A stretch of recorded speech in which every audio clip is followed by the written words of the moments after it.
I had decided we'd done everything we could, and there was time to go on or be buried, as far as casting is concerned, in this kind of part. So that was my decision. What if the most beloved TV housewife's death was actually a carefully calculated choice? Could one actress's decision to walk away transform an entire industry? And why did the woman behind the dingbat risk everything to escape her golden cage? When All in the Family premiered in 1971, audiences met Edith Bunker, a woman who would become television's unlikely revolutionary. She wasn't glamorous or sophisticated. Her husband, Archie, regularly dismissed her as a dingbat, yet Jean Stapleton transformed this supposed weakness into television gold. By embracing Edith's naivety while injecting warmth and wisdom, Stapleton created the emotional heartbeat of one of TV's most groundbreaking shows. From the start, Edith was crafted as Archie Bunker's opposite, while Archie, played by Carroll O'Connor, embodied stubborn resistance to the cultural shifts of the 1970s. Edith represented patience, kindness, and enduring love. She softened his rough edges and gave viewers a reason to tolerate his tirades. Without her gentle presence, Archie might have been intolerable. According to the source material, Edith reminded audiences that even the most flawed person had someone who loved them. But Stapleton went beyond playing simple-minded. She filled Edith with contradictions, scatterbrained yet capable of piercing truths, meek but able to stand up when it mattered. The source reveals that Edith became a reflection of countless women of her generation, housewives who endured dismissiveness while quietly carrying families on their backs. What differentiated Edith was her anti-taboo stance. While Archie ranted about politics, Edith humanized debates about women's rights, sexual misconduct, and health issues. She demonstrated menopause on screen, a subject rarely seen on television at that time. In Edith's Christmas Story, she talked openly about confronting breast cancer. On Edith's 50th birthday, she found courage following an attempted assault in one of the most shocking sitcom episodes ever aired. Stapleton embedded sincerity into every moment, allowing Edith to transcend being just a character and become a trusted friend in American living rooms. This wasn't coincidental. Stapleton had worked on stage for years before television, treating Edith as any complicated dramatic role.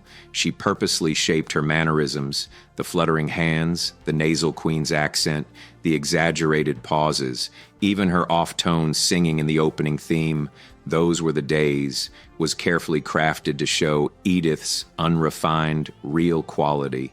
After several seasons, Edith became the show's heart and soul, but the woman who embodied her never wanted to be trapped in her shadow forever. To millions, Jean Stapleton was Edith Bunker. For nearly a decade, she embodied the role so convincingly that people on the street would call her Edith, not Jean.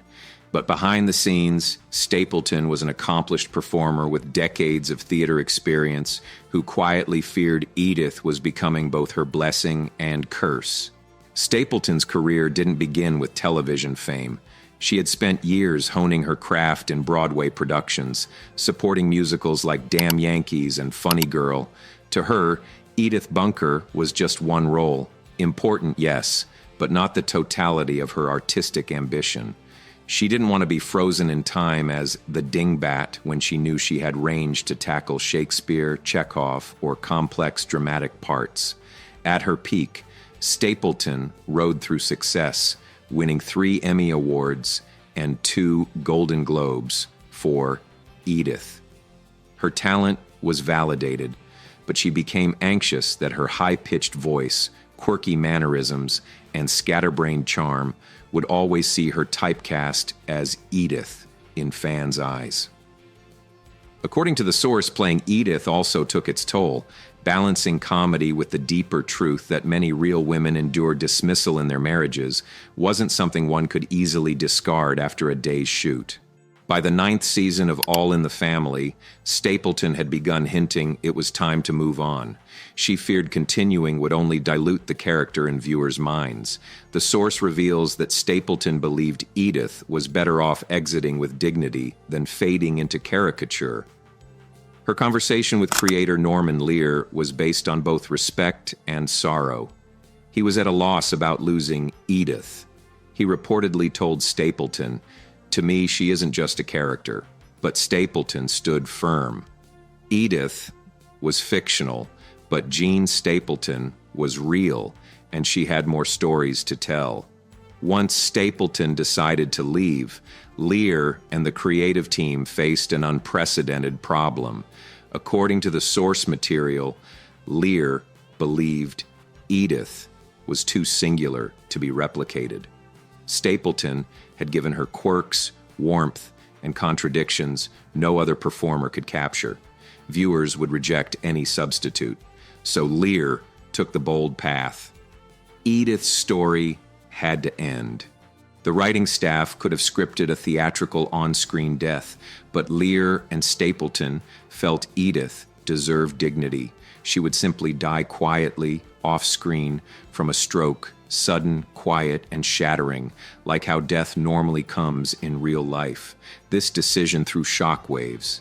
By the late 70s and early 80s, television wasn't used to major characters dying, especially in sitcoms. The source explains that killing off Edith broke the unspoken rule that audiences could always count on their comfort characters to be there. When the second season of Archie Bunker's Place premiered in fall 1980, nothing could prepare fans for Archie Alone, the two-part episode dealing with Edith's death. It became one of the most emotional hours in sitcom history. The decision to have Edith die off screen meant the focus was on Archie's grief. Carol O'Connor carried that weight with astonishing vulnerability. In the episode, Edith has already passed from a stroke, and Archie stumbles through denial. He refuses to move her things, pushes away neighbors, snaps with anger, then collapses into silence. Norman Lear understood Edith was symbolic. Soon after her death, he helped establish the Edith Bunker Memorial Fund with an initial contribution of $500,000, supporting the fight for women's rights and working toward ratification of the Equal Rights Amendment. According to the source, this was unprecedented. A fictional character being honored in such a tangible, activist way demonstrated how deeply Edith had resonated. For Jean Stapleton, stepping away marked a new beginning. She returned to theater, performing in productions like Arsenic and Old Lace and The Gin Game. She took television roles that contrasted with her former image, appearing on shows like Murphy Brown and Touched by an Angel. Edith Bunker's goodbye changed television forever, teaching networks that sitcoms could handle grief with the same seriousness as laughter. The source confirms that shows like Cheers, Roseanne, and Friends would later experiment with balancing comedy and tragedy, looking back at Edith's death as the door opener for authenticity. In the end, Jean Stapleton didn't just leave a role, she changed television history, proving that sometimes the greatest gift to audiences is leaving them with a memory that never fades.